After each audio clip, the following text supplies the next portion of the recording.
tal y como aparece hoy en la Constitución, falta su reglamentación, las consultas populares se van a llevar a cabo al mismo tiempo que las elecciones federales. Eso dice el cambio constitucional.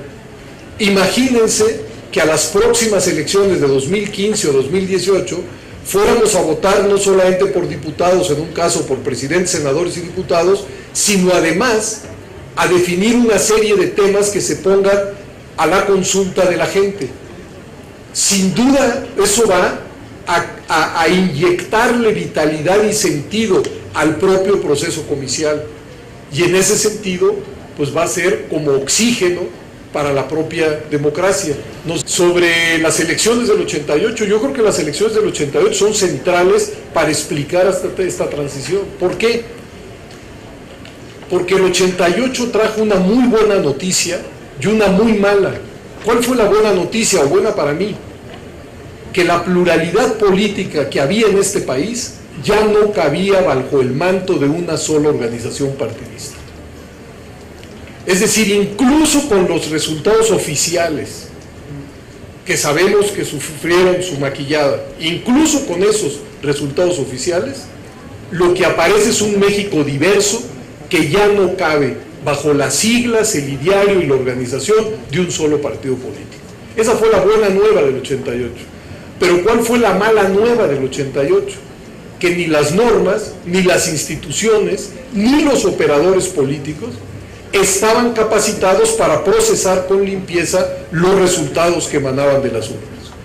Y se abrió una crisis de una enorme magnitud, que quizá hoy algunos, bueno, los más viejos de aquí como yo, recordamos, y que algunos de ustedes ojalá se hayan acercado a través de los libros. Y fue precisamente esa crisis el acicate de la reforma de 1989-90. ¿En qué consistió, dicho en una nuez, esa reforma? En tirar al bote de la basura las viejas instituciones electorales y crear dos instituciones nuevas, el IFE y el Tribunal Federal Electoral. Tuvimos elecciones, hubo una participación de alrededor de 50 millones de personas que fueron a las urnas. Quien hoy es el presidente obtuvo 19 millones de votos, quien quedó en segundo lugar obtuvo 16, quien quedó en tercero 12 millones y pico.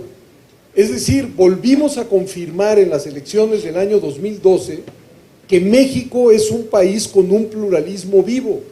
Tenemos un presidente de minoría, en el sentido que logró el 38% de la votación, y tiene que convivir con un Congreso donde ninguno de los partidos políticos tiene mayoría de votos. Estas operaciones de acercamiento y de acuerdo, como el Pacto por México, se explican por esa necesidad más que por virtud.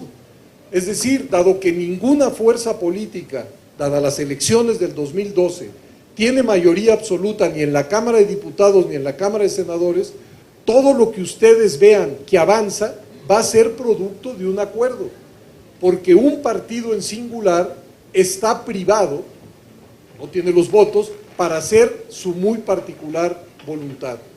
De tal suerte que el rasgo distintivo para mí, más visible de nuestra vida política, es este pluralismo equilibrado del que veníamos hablando, y que se manifiesta en las entidades de muy diferente manera.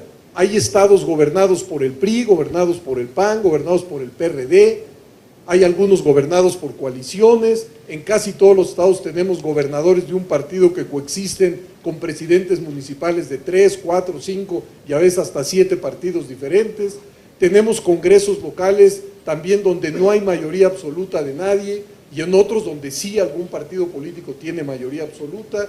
Es decir, el voto está configurando un mundo de la representación política muy abigarrado, plural, como lo es la sociedad mexicana. Y lo que hay que decir en materia electoral, que nadie gana de una vez y para siempre, y también que nadie pierde de una vez y para siempre.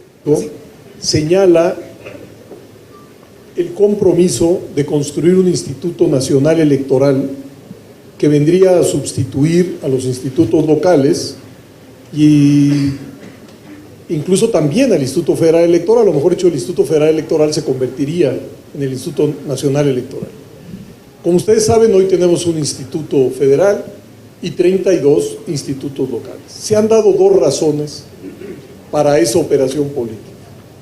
La primera es que con eso el costo de las elecciones sería más barato, y dos, que los gobernadores han succionado a los institutos locales y por ello estos han perdido su independencia. Esas son las dos razones que se han dado.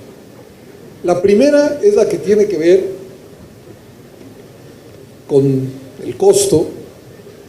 Creo que habría que hacer un estudio más preciso de si realmente va a haber un costo menor de las elecciones. Voy a poner un ejemplo abusivo, pero ejemplo. Hoy el Instituto Federal Electoral tiene dos juntas ejecutivas en el estado de Campeche. ¿Por qué? Porque a nivel federal Campeche solamente elige 2 diputados. Pero ¿cuántos diputados uninominales eligen en Campeche para su congreso local? 21. ¿Qué nos está diciendo esto? Que si el Instituto Nacional Electoral se va a encargar de las elecciones en Campeche, va a tener que multiplicar por 10 su estructura, porque el IFE hoy no lo tiene.